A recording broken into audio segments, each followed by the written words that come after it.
Olá! Hoje eu vou te mostrar o passo a passo para fazer esse brioche. É um dos meus pães favoritos. Dá uma olhada como ele fica perfeito torrado com manteiga. E o processo é super gratificante. Então vamos lá! Algumas horas antes de começar a massa, vamos alimentar o fermento natural.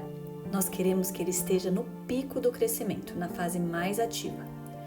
Eu estou alimentando pela manhã. E a temperatura da minha cozinha está por volta de 22 a 25 graus Celsius. Estou usando a proporção de uma porção de fermento natural para 3 de água e 3 de farinha. E eu estou alimentando um pouco mais do que preciso para essa receita, porque também vou fazer uma focaccia com o restante do fermento. Mas você pode alimentar 25 gramas de isca do fermento com 75 gramas de água e 75 gramas de farinha, que será suficiente. Porque nessa receita nós vamos usar 125 gramas do fermento natural ativado. Prontinho, agora é só deixar ele descansar em temperatura ambiente até ele pelo menos dobrar de tamanho. O meu mais que duplicou de tamanho, mas eu sei que ele ainda não passou do ponto, porque quando eu olho em cima, ele ainda tem esse formato de um morrinho na superfície, então eu sei que ele está no ponto perfeito. Olha como ele está com uma estrutura forte e está cheio de bolinhas. Nós vamos usar então 125 gramas de fermento natural ativado. 2 ovos, eu sempre prefiro aqueles de galinhas que correm livre, que vivem soltas.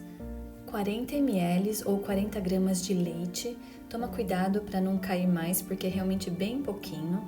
A maioria do líquido dessa receita vai vir dos ovos, da manteiga, então você não pode colocar muito leite. 30 gramas de açúcar, eu estou usando açúcar demerara, mas você pode usar outro tipo. Vamos dar uma mexidinha para dissolver o fermento e então acrescentar a farinha. Vamos usar 250 gramas de farinha branca. O brioche não dá muito certo com outro tipo de farinha, como a farinha integral. Ele precisa da farinha branca que é bem leve. E pode parecer pouca farinha, mas como ele cresce muito, esse tanto é suficiente para encher uma forma. Por fim, vamos acrescentar 3 gramas de sal e as raspas de meia laranja. Esse é um ingrediente super especial. Ele dá um gostinho maravilhoso, fica como se fosse um segredinho ali no meio. Cuidado para não pegar a parte branca da laranja, senão ele amarga. Eu só não coloco quando eu vou usar essa massa para fazer o pão de hambúrguer. Daí eu acho que não combina. Prontinho, a massa está pronta para ser sovada. Eu uso a batedeira planetária, porque essa massa precisa de bastante sova. Se você gosta de crossfit ou bastante exercício, talvez você anime fazer à mão, mas tem que ter muito ânimo. Algumas pessoas usam outros encaixes da batedeira para começar essa mistura. Mas por praticidade, para não ter que lavar outra coisa, eu sempre uso só o gancho.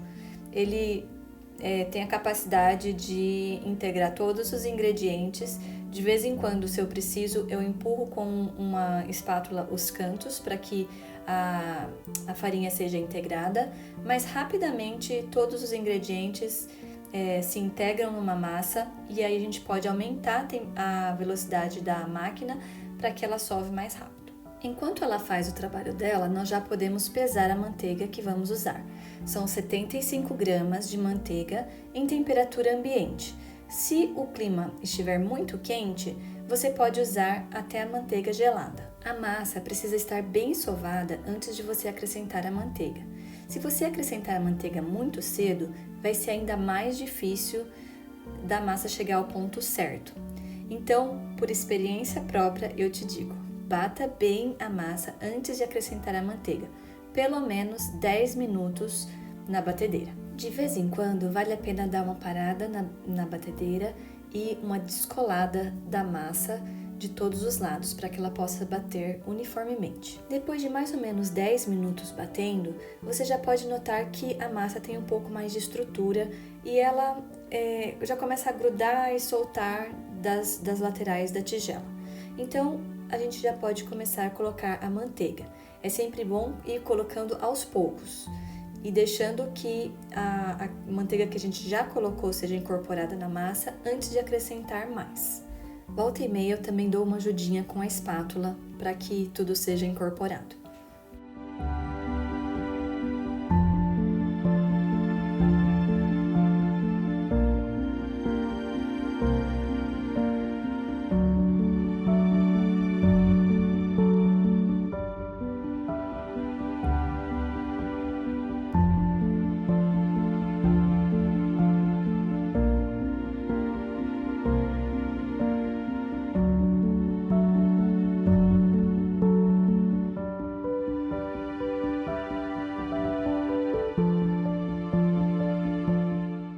Só não faça como eu aqui, que ao tentar ajudar a batedeira, acabei puxando um pedaço da massa e grudou tudo. Então, na minha tentativa de economizar tempo, acabei arranjando trabalho para pelo menos mais uns 5 minutos. Pronto, dei uma limpada e vamos seguir o processo. Você vai precisar deixar a batedeira sovar por pelo menos mais 10 minutos. Na minha experiência, é mais uns 15 a 20 minutos batendo. Às vezes eu dou uma parada, deixo a máquina descansar um pouco, vou fazer outra coisa, volto dali 10, 15 minutos e isso ajuda também o glúten relaxar e o processo andar um pouco mais rápido. Você pode notar que com o passar do tempo, a massa vai descolando da tigela e é isso que você está esperando ver. Quando a massa descolar completamente da tigela, inclusive a parte de baixo, você pode saber que ela está pronta. Nesse ponto, você pode parar a batedeira e se quiser confirmar que a massa está no ponto, você pode fazer esse teste de ponto de véu, onde você estica 2 pedaços da massa delicadamente para ver se ela está elástica o suficiente para ficar bem fininha até a luz poder passar por meio dela. Se a massa não se rompe nesse processo, ela está pronta.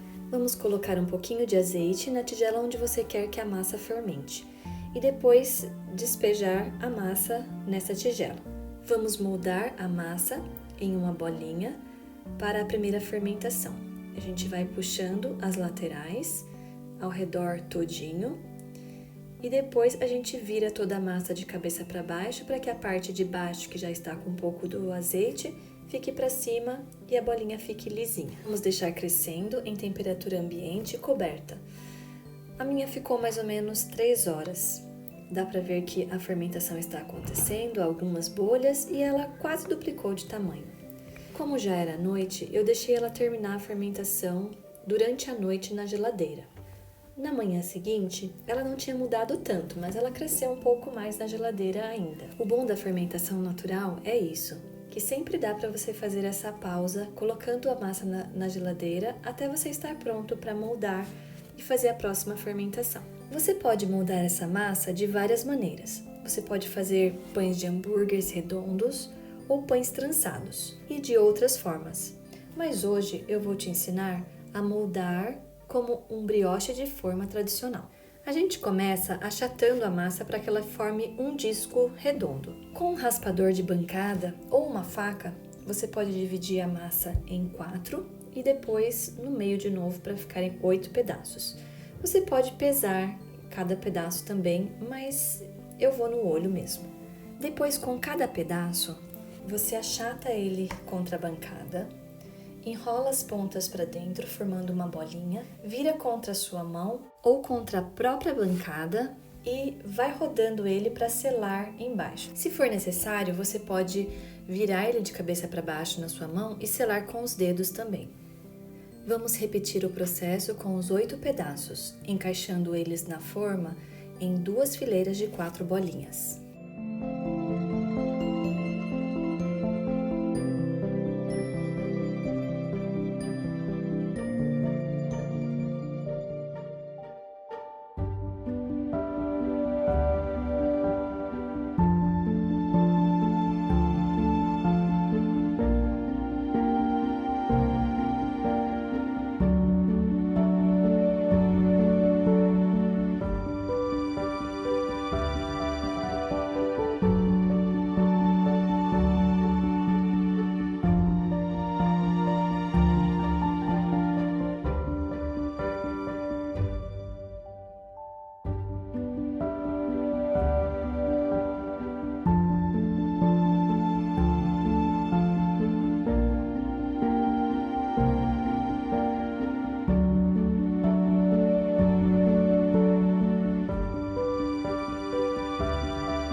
prontinho, está pronto para a segunda fermentação. Olha como ela cresceu e que linda essa massa fica. Depois de crescer por 5 horas em temperatura ambiente, ela estava quase pronta para ser assada, mas eu achava que ela podia crescer um pouquinho mais.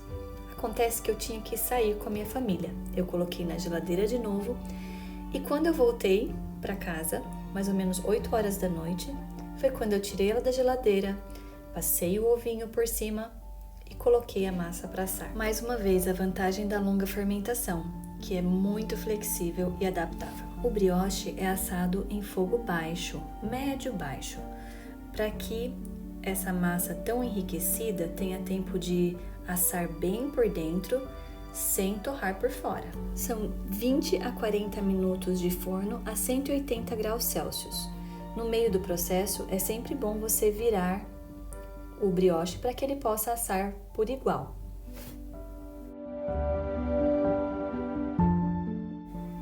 Se você tem um desses termômetros, vale a pena medir por dentro a massa. Ela tem que chegar a 190 graus Celsius. Se você não tem o termômetro, você vai esperar ele chegar nessa cor. Se seu forno estiver na temperatura média-baixa e ele chegou nessa cor por fora, provavelmente ele está assado por dentro. Mas aqueles termômetros são muito úteis para esse tipo de pão enriquecido. Quando ele sai do forno, a gente deixa ele coberto com um pano de prato limpo por uns 5 minutos, para ele suar e descolar facilmente da forma. Depois de retirar da forma, a gente enrola ele no pano de prato e deixa ele esfriar completamente antes de cortar. Olha que pão perfeito que ele fica, não só bonito, mas uma delícia. Fora que quando a gente fatia ele parece um coração.